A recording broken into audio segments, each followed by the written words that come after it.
आज हम आपको इतिहास का भी इतिहास बताने जा रहे हैं। इतिहास यह है कि सिखों के प्रथम गुरु नानक देव का जन्म हुआ था राय भोए की तलवंडी। इस इतिहास के पीछे का इतिहास क्या है, यह राय भोए कौन था और कहाँ का रहने वाला था, आप हैरान हो जाएंगे जानकर। इसके अतिरिक्त हम यह भी बताएंगे कि ननकाना साहिब नहीं था गुरु नानक देव जी का पुश्तैनी गांव, तो फिर कहाँ है उनका पुश्तैनी गांव। वहाँ भी ले चलेंगे आपको, उनकी 9 पीढ़ियों के पुरखों और उनके काम के बारे में भी बताएंगे आपको। अपने ही गांव से उनके चाचे तायों ने क्यों निकाल दिया था गुरु नानक देव को और क्यों अपने ही गांव को उजड़ जाने का शाप दे दिया था गुरु नानक देव ने। यह सब सुनकर आप अचंभित रह जाएंगे।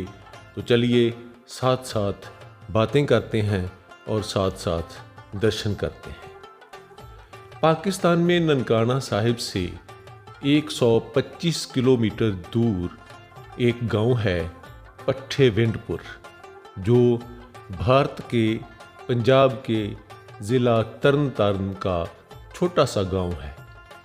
इस गांव में मात्र 30 के करीब घर होंगे। यह गांव एक पुराने खंडरात पर बसा हुआ है, परंतु आगे बढ़ने से पहले यह बता दें कि यह खंडरात आए कहाँ से। गांव पट्ठेविंडपुर के अमरामन के बेटे थे नाथ, नाथ के बेटे शंभुनाथ, शंभुनाथ के बेटे प्रजापत, प्रजापत के नाती राम नारायण, राम नारायण के पुत्र शिवराम और साणपत, शिवराम के बेटे कल्याणचंद और लालचंद। अब शुरू होगा वो इतिहास जिसकी हम बात कर रहे थे। कल्याणचंद यानी मेहता कालू और राय भोए भट्टी आपस में पड़ोसी गांवों के ही थे।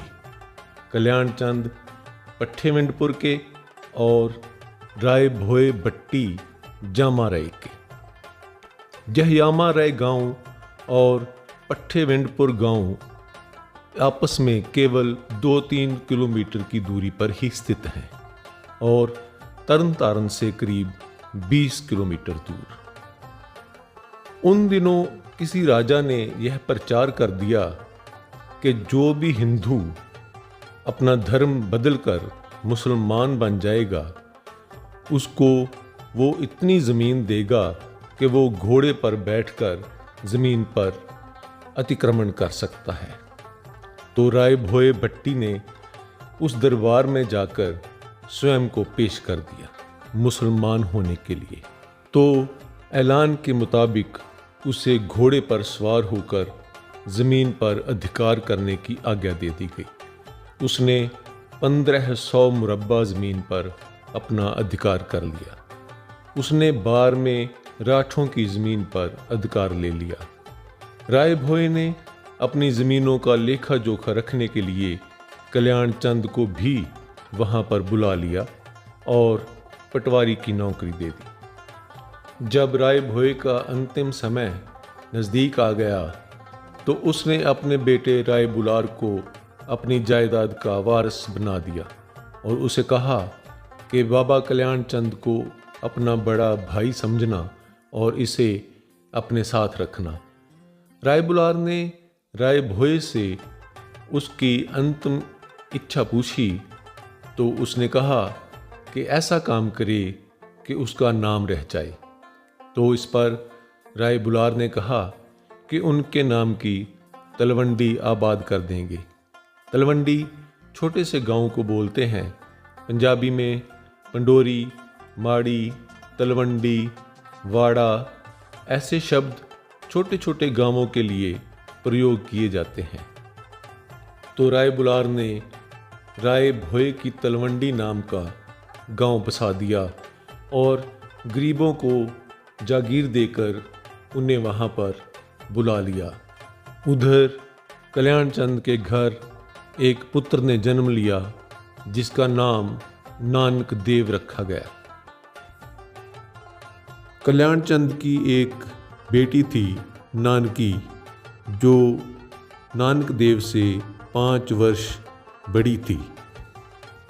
और समय के गुजरने के साथ नानकी की शादी अपने गांव के पास ही कल्याण चंद ने सुल्तानपुर लोधी के जयराम से कर दी। एक बार कल्याण चंद ने नानक देव से कहा कि वो अपनी बहन से मिलकर आए, और रास्ते में उनका गांव भी पड़ता है पट्ठेविंडपुर, तो वहाँ से भी होता आए और अपने चाचे और तायों का हाल चाल पूछता आए।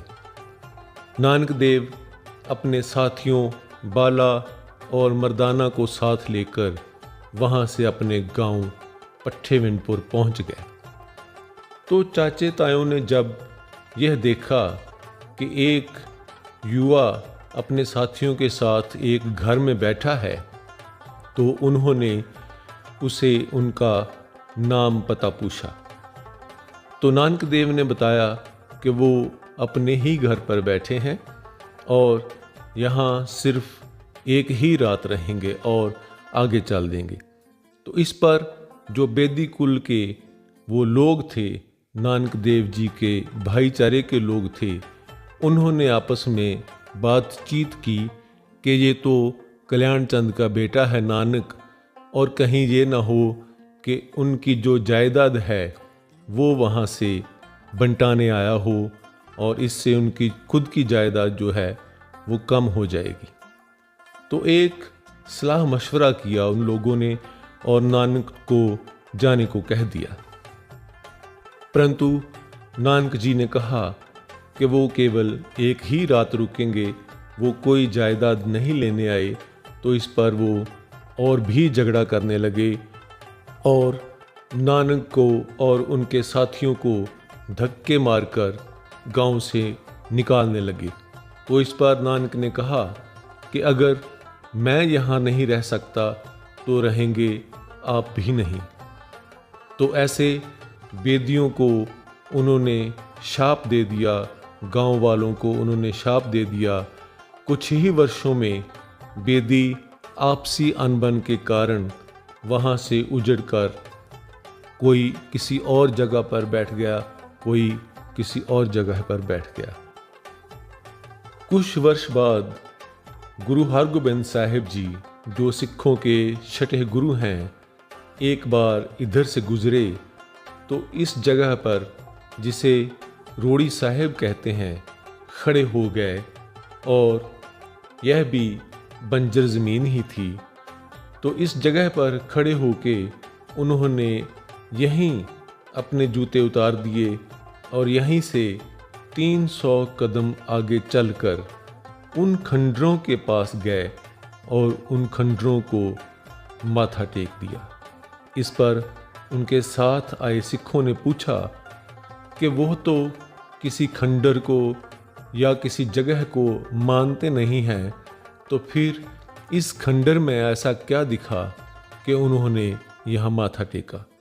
तो गुरु हरगोबिंद साहिब जी ने कहा कि यहाँ गुरु नानक देव जी की जोत है और उनके चरण स्पर्श धरती है जे, उनका पुश्तैनी गांव है ये। तो ऐसे यह गुरुद्वारा साहिब, जो मेहता कालू जी का जन्म स्थान है, प्रकट हो गया और आजकल इसे भारतीय ननकाना साहिब बोलते हैं। जो लोग ननकाना साहिब नहीं जा सकते वो यहाँ पर आके गुरु नानक के दर्शन करते हैं।